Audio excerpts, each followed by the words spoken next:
Greetings to everybody out there in technology land. It's Reverend J Parker here, inveterate technology junkie and all-round shredding guitar player, as you can clearly see by the background. However, today we're in technology mode, and I thought I'd do this short video, which is a follow-up to the last several videos I've done all about the Galaxy Note 2. So I've done an unboxing video, and I've done like a full review, and I've also done head-to-head with the Galaxy Note 1 versus the Galaxy Note 2. Now, when I got this phone, I was insanely excited, as you'll probably know if you watch one of the videos.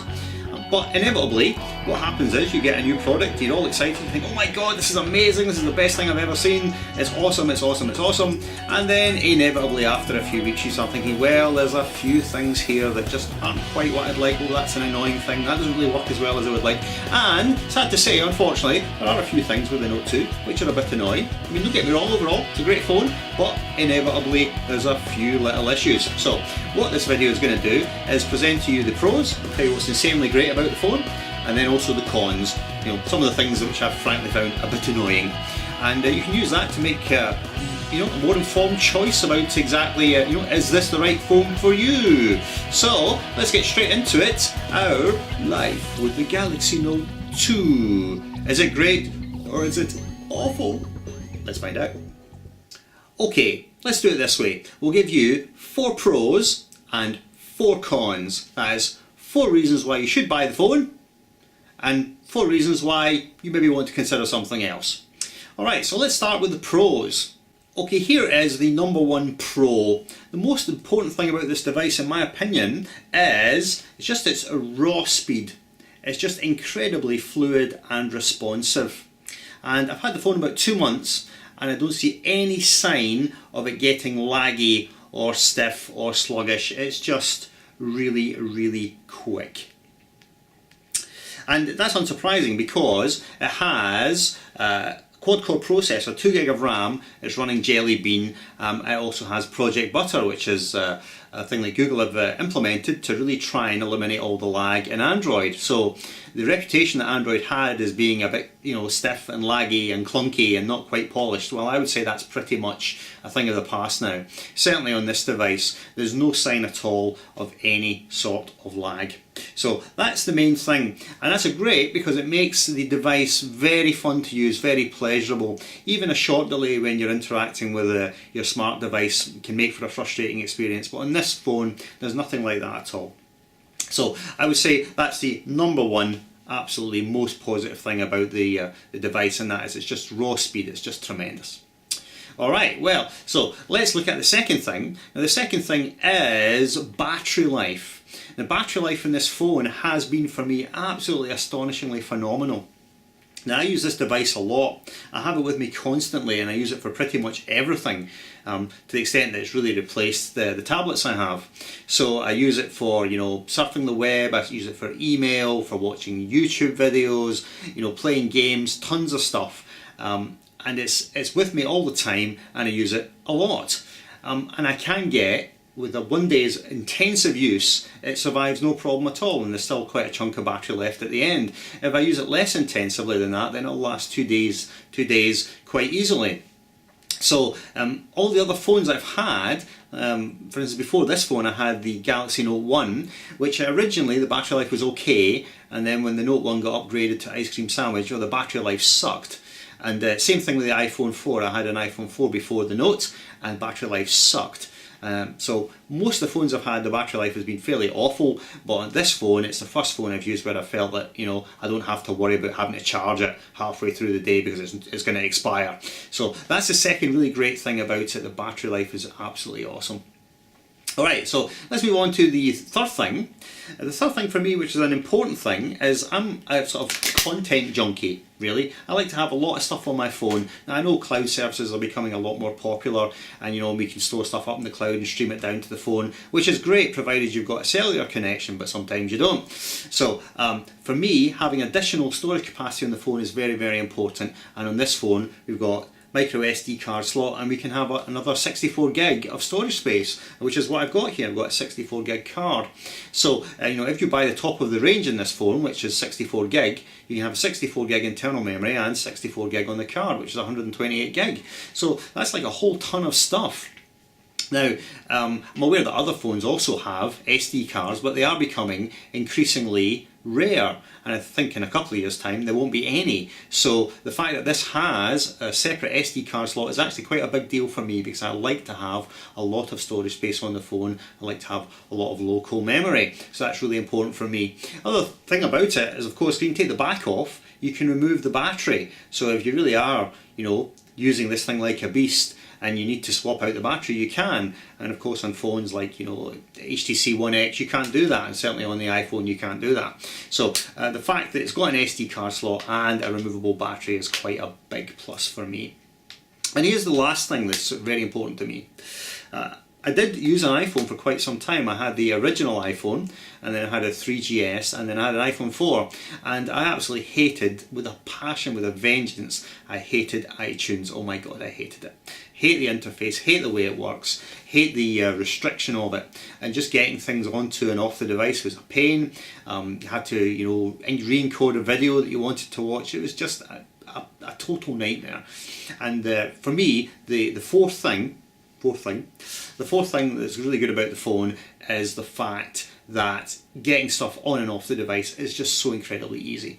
All I need to do is attach it via USB to the computer, and it's just a matter of dragging and dropping the files straight in, and they will play back. I've even taken an actual DVD, the VOB files from a DVD, dumped it straight onto the phone, and they'll play. No encoding required, and there's a lot of good applications you can get that'll play back pretty much any codec. So that's probably the fourth upside for me, is the ease of getting stuff on and off the device, because I just absolutely dislike and detest the restriction on what I can and cannot do with a piece of technology that I've actually purchased. So that's the fourth thing for me. Alright, so that's all the good news. 4 compelling reasons for me why the phone is great. Let's look at 4 reasons why maybe it's not so great. Let's look at them. Okay, let's get into 4 downsides for the device, 4 things which are not so great. And here's the first one, and the most annoying one for me, and that is the tendency of some of the apps to crash quite frequently. Now, the app that I use the most is the YouTube app, because I can monitor the performance of my YouTube channel on that. Now, this app crashes quite often. I noticed that after the first few days, the app would just kind of stall, become unresponsive, then just boom, it would go, and you'd have to restart it. And this happened enough times for me to think, this is just not a one-off thing, there's an underlying issue here.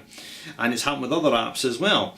So it's not clear whether it's a specific app issue or there's something underlying in the OS which is causing the app to crash, but there's certainly some sort of problem there. I suspect it's an OS issue, because it's not just the app specific, it happens on several different apps, and they can't all be as buggy as that. So I believe there's something in the OS. Now, of course, this can be fixed with a software update, and they probably will sort it out in time. It'll become less of a problem, and it's by no means a deal breaker, but it is annoying. And it's also a bit disappointing to think that this is Samsung's flagship phone for the end of 2012 going into 2013, a premium device.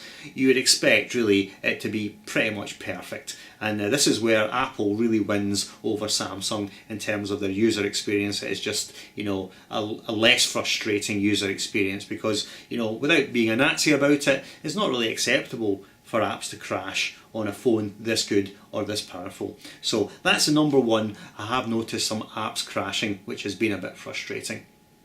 Okay, so second thing, which is not so great, and that is compared with the original Note, the screen just isn't quite as good. Specifically, it's not as bright. The original Note had an extremely bright and vibrant screen, even though it was a pen-tile display. This display, it looks nice, but when you compare them side by side, you can quite clearly see it's not nearly as bright. So maybe that's because they've changed the screen technology or whatever reason it is, but it's not as vibrant a display as the original Note. So compared to the Note, the phone I upgraded from, which was the original Note, it's a bit of a downgrade in that sense. The screen is not as bright, though the resolution is slightly better because it's not a pen-tile display. But so that's another slight disappointment, that the the screen is not as good. Alright, so, and here's number three. Number three, this is something that I've noticed less, but you know, a couple of people who have got the device have made a comment on and complained about, and that is the camera. Now the camera, although it's an 8 megapixel camera on this, the Note 2, and on the Note 1, again comparing Note 1 to Note 2, the shots that you get with the original Note were much better, especially in low light situations. I've noticed that as well, taking photographs in low light. It's incredibly grubby and murky looking. Now, I'm not you know, a high-end photographer. I'm no sort of artist in that sense, but you know, you just want to point the phone, take a photograph and for it to look alright, and there's numerous times when I've taken the photograph and it's looked too mucky, too grainy, it's not usable. Okay, so that's another issue with the phone, that the camera is not as good and the flash is not as powerful. The original Note had a very bright and powerful flash. This just seems a bit anemic, unfortunately, not quite as good. And let's just look at the fourth con. Okay, and here is the last downside, the last reason why you should have some pause to think about whether this is right for you. And that is the phone, the device is running Jelly Bean, Android Jelly Bean, which is all very well, but of course Samsung have pasted on top of it their TouchWiz interface, which to be fair has added some, you know, interesting and useful functionality, but is also, you know, corrupting the pure and unadulterated version of the operating system that Google intended you to have, which, you know, means that you're not getting the actual pure experience of what an Android device should be. So if you really want that, you need to look at a device like a Nexus 4, or you know, into tablets, the Nexus 7, Nexus 10, all right? Because the TouchWiz interface, at its worst, becomes, you know, too complicated, too many features, too many extra things, and you know, you can get this whole thing called feature creep, where there's so many things it'll do, it becomes utterly confusing and it's hard to get, you know, a simple way of doing things. So they are becoming slightly guilty of this. They're adding more features, but then it just ends up being a whole, you know, mush of stuff to try and understand, remember, and all right, that's how you do this and that's how you do this. I would prefer possibly a more straightforward and unadulterated Android interface. So that's the last thing. Again, it's a geeky point really, you know, I would prefer pure stock Android in the device, but I really would, and I wish there was an option for it. Maybe they'll provide one in the future, though I'm not holding my breath. So there are the 4 downsides. So let's just do a little summary now, where we just put them head to head and see what the overall conclusion is. Okay, so what's the verdict on this phone? Do the pros outweigh the cons, or are the downsides enough to make us reconsider? Well, I think, you know, for me, obviously I have the phone. I'm not intending to sell the phone. For me, there are some slight annoyances with the device, but they are really minor and pale into insignificance compared with all the good things about the device. And the 2 best things for me are the speed of the device and the battery life. And that's absolutely, for me, crucial things. And other things like, you know, expandable storage and all that, it's all very nice, you know, but the speed of the device and the battery life is the 2 real, you know, winners for me. Other issues like apps crashing and you know, the camera, these probably can and will be solved with a future firmware update. So, you know, some of the things which annoy me about the device just now could be fixed. However, I've got to say it's not acceptable for Samsung to ship the device in this state, being a complete Nazi about it. But the reality is that the upsides vastly outweigh the downsides, and this is a great device for me. I love it and I use it constantly. So, you know, if you own the Note 1 and you're thinking should I upgrade, I would say absolutely yes, it's definitely worth an upgrade from a Note 1. If you've been on another sort of Android device and you wanted to get something bigger or more powerful, then definitely yes, it's very worth consideration. If you've been an iPhone user and you want to try out Android, well, I think you've got to be cautious because the device is so much more huge than an iPhone, even an iPhone 5, and the operating system is different, so you have to get used to that. But you know, for me, it's a great device. So I hope that helps clarify your decision making process. If you're thinking of getting this phone, what's the good things, what's the less good things, I hope it's been useful to you. you know, if you're into this stuff, into the technology stuff, you can watch my YouTube channel. I've got some other stuff about the Note 2 up there, and from time to time I'll do technology videos. But my main thing is really, I'm a musician and I do guitar instruction stuff. And so if you play guitar, you can check me out on the YouTube channel, which is Rowan J Parker, or you can visit my website, which is www.rowanjparker.com, and there's a whole ton of guitar stuff on that site for you to enjoy. But anyway, thank you very much for watching and listening to all my, you know, musings about the Note 2, and I hope this helps you make a better decision. Alright, well, farewell, I'll see you next time.